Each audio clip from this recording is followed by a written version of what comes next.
नमस्कार. कसे आहात बालगोपालांनो? मजेत ना? मी तुमची दर्शना आजी.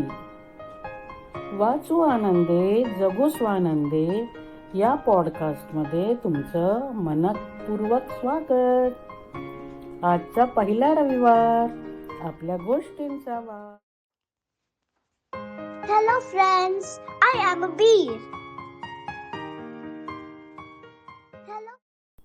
Hello Abir, nice to see you again. Can you guess what is the name of the story? Yes, try. I know the name of the story. It's the wooden horse. गोष्टीचं नाव आहे लाकडी घोडा. The wooden horse. उज्जैन राज्यात एक छोटं गाव होतं. त्याचं नाव होतं सातपूर. त्या गावात एक शेतकरी राहत असे. त्याला 2 मुलं होती. दोघेही हुशार, चतुर आणि कष्टाळू होती. मोठा राम आणि दुसऱ्याचं नाव होतं लक्ष्मण. राम शेती बघत होता आणि लक्ष्मण त्याला मदत करीत असे. पण त्याचं सगळ्यात जास्त प्रेम झाडांवर होतं. तो नेहमी झाडांचं निरीक्षण करून त्यांच्याशी गप्पा मारी. झाडांच्या फांद्यांपासनं लाकडाची खेळणी करणे हा त्याचा आवडता छंद होता. बरेचदा तो या कामासाठी लाकड तोडायला जंगलातही जात असे. तेव्हा जंगलातल्या पशुपक्ष्यांमध्ये रमत असे. त्याचं बोलणं समजून घेण्याचा प्रयत्न करीत असे. काही दिवसांनी असं झालं की पक्षी काय बोलतात ते त्याला कळायला लागलं. त्याने विचार केला, आपण आतापर्यंत खूप छोटी छोटी खेळणी केली, आता काहीतरी छान करून बघावे. त्याच्या डोक्यात एक कल्पना आली. आपण खऱ्या घोड्यासारखा एकदम उंच आणि रुबाबदार दिसणारा एक घोडा तयार करावा का? कल्पना आल्याबरोबर तो कामाला लागला. झाडांचं योग्य लाकूड शोधायला जंगलात गेला. योग्य लाकूड मिळत नव्हतं. थकून तो एका झाडाखाली बसला. तिथे 2 मैना झाडांवर आपसात बोलत होत्या. अगं, याला लाकूड इथे नाही मिळणार. त्यासाठी हिमालयातील घनदाट जंगलात जावे लागणार आहे. तिथे खूप प्रकारच्या वनस्पती असतात. त्याला या घोड्याकरता अजून काही पर्याय सुचू शकतो. तो म्हणजे उडणारा घोडाही तयार होऊ शकतो बरं का? हो का? आणि तुला आणखीन एक गंमत सांगते. दर पौर्णिमेला रात्री मानस सरोवराकाठी सुंदर सुंदर छोट्या पऱ्या येतात. त्यात एक निळी परी असते. जर याने त्या खेळत असताना गुपचूप त्या निळ्या परीला पकडलं तर ती याची खूप मदत करू शकते. याला ती घोडा कसा तयार करायचा हे शिकवू शकते. पण याला सांगणार कोण? लक्ष्मण हे ऐकतच होता. तो लगेच कामाला लागला. पटापट घरी आला आणि प्रवासाला निघाला. पौर्णिमेला अजून 8 दिवस होते. हिमालयाच्या जंगलात पोहोचल्यावर त्याला खरोखरच वेगवेगळी झाडे दिसू लागली. काही झाडांच्या फांद्या लवचिक आणि टिकाऊ होत्या. काही झाडांच्या फांद्या खोडं, टणक आणि औषधी गुणांनी युक्त होते. त्यामुळे लाकडाला कधीही कीड लागणार नव्हती. त्याने झाडांची प्रार्थना केली आणि झाडांचे काही भाग कापायला सुरुवात केली आणि गोळा केले. आता पौर्णिमेला 2 दिवस होते. तो मानस सरोवराकाठी जायला निघाला. रात्री तिथे पोहोचल्यावर तो शांतपणे तलावाकाठी बसून राहिला. आकाशात पूर्ण चंद्र उगवला होता. मध्यरात्रीच्या सुमारास त्याला काहीतरी सुंदर आकाशातून खाली येताना दिसत होते. त्याने नीट लक्ष देऊन बघितले. तेव्हा त्याला कळले की या पऱ्या आहेत. पऱ्या हळूहळू खाली उतरल्या. त्या आनंदाने नाचत होत्या, उडत होत्या, बागडत होत्या, गाणी गात होत्या आणि खूप सुंदर होत्या सर्व पऱ्या. पण त्यात एकच निळी परी होती. बहुतेक पर्यांची राजकुमारी असावी. त्याने त्याचं सगळं लक्ष तिच्यावर केंद्रित केले. तो हळूहळू लपत छपत पुढे जाऊ लागला. निळी परी पाण्यावर उतरली. ती पाण्यात जलविहार करीत होती. त्याने पटकन पाण्यात उडी मारली आणि हळूच तिला नाजूकपणे पकडले. परत जंगलाच्या दिशेने पळत सुटला व झाडामागे लपून बसला. हे सगळं इतर पर्यांनी जेव्हा बघितलं त्या घाबरून आकाशात नाहीशा झाल्या. त्याने तिला एका सुंदर फुलावर हळूच बसविले आणि सांगितले, तू घाबरू नकोस, मी तुला काहीही करणार नाही. तुझी मला मदत हवी आहे, ती तू कर, मी तुला सोडून देईन. तिने काय मदत हवी आहे असे त्याला विचारले. मला एक लाकडी घोडा तयार करायचा आहे. तो जिवंत घोड्यासारखा दिसायला हवा. त्याला आकाशात उडताही यायला हवे, जमिनीवर खूप वेगाने पळताही यायला हवे. निळी परी म्हणाली, हे खूप कठीण आहे, हे तुला जमणार नाही. मी प्रयत्न करून बघेन, तू मला कसा तयार करायचं ते शिकव. मग लाकडी खेळणी तयार करायचा मी प्रयत्न करतो, मला येतात.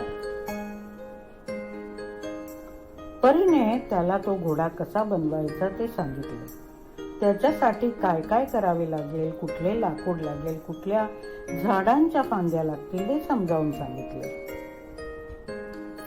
लक्ष्मण तिला म्हणाला, मी मेहनत तर पूर्ण करेल, पण जर मला जमलं नाही तर मी काय करू? तिने आपल्या पंखातून 2 पीस काढून दिले आणि म्हणाली, जर तुला काही अडचण आली तर तू 1 पीस जाळ, मी तिथे प्रगट होईल, तुला मदत करेल. पण हे फक्त 2दा शक्य आहे बरं का, नंतर मात्र मी तुला कधीही भेटणार नाही. आणि ती उडून गेली. लक्ष्मण घरी आला आणि कामाला लागला.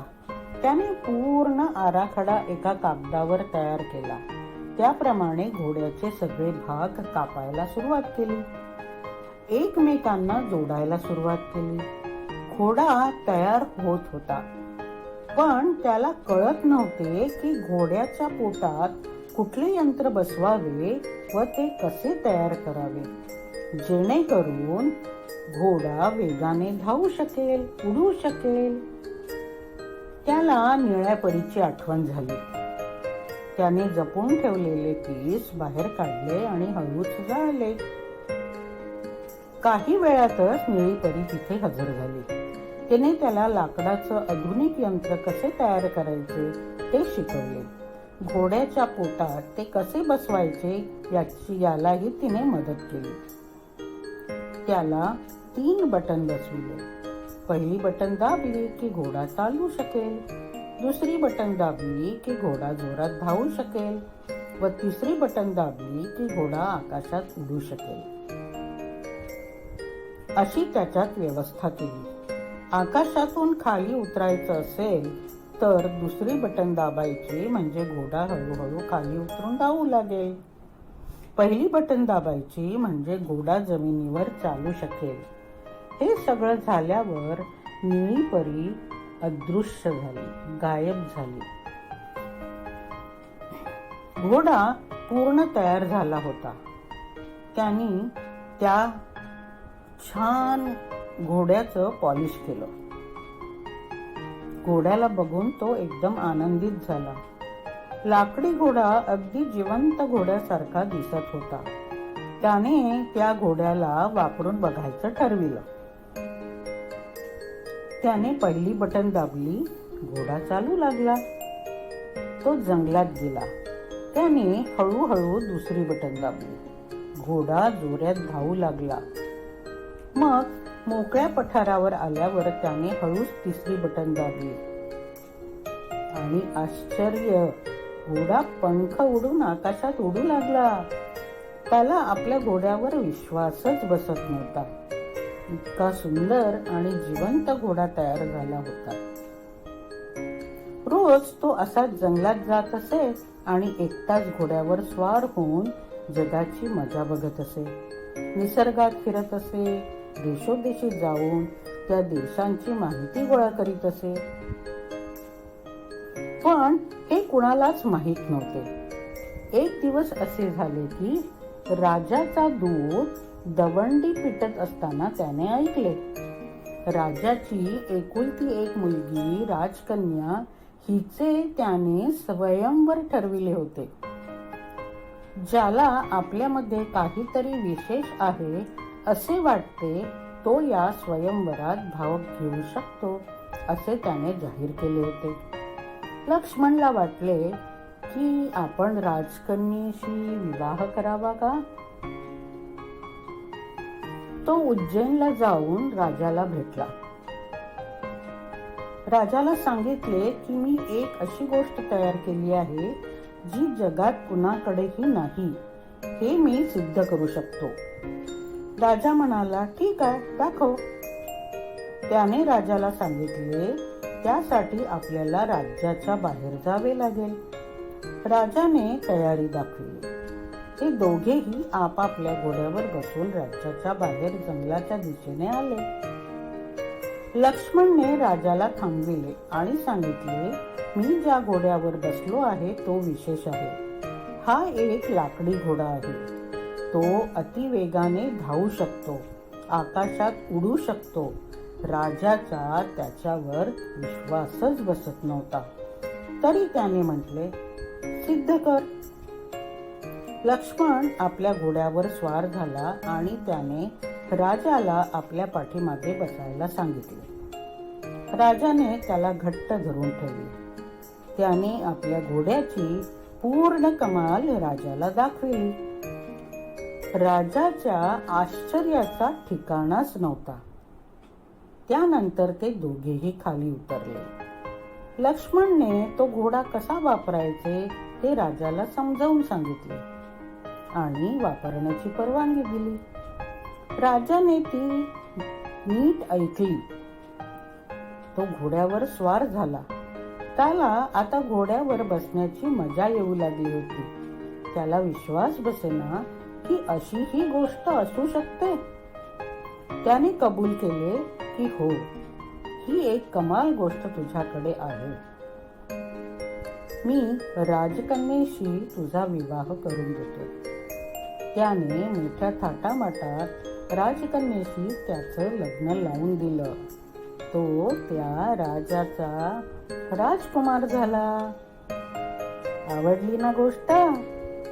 परत भेटूया पुढच्या भागात, पुढच्या महिन्याच्या पहिल्या रविवारी.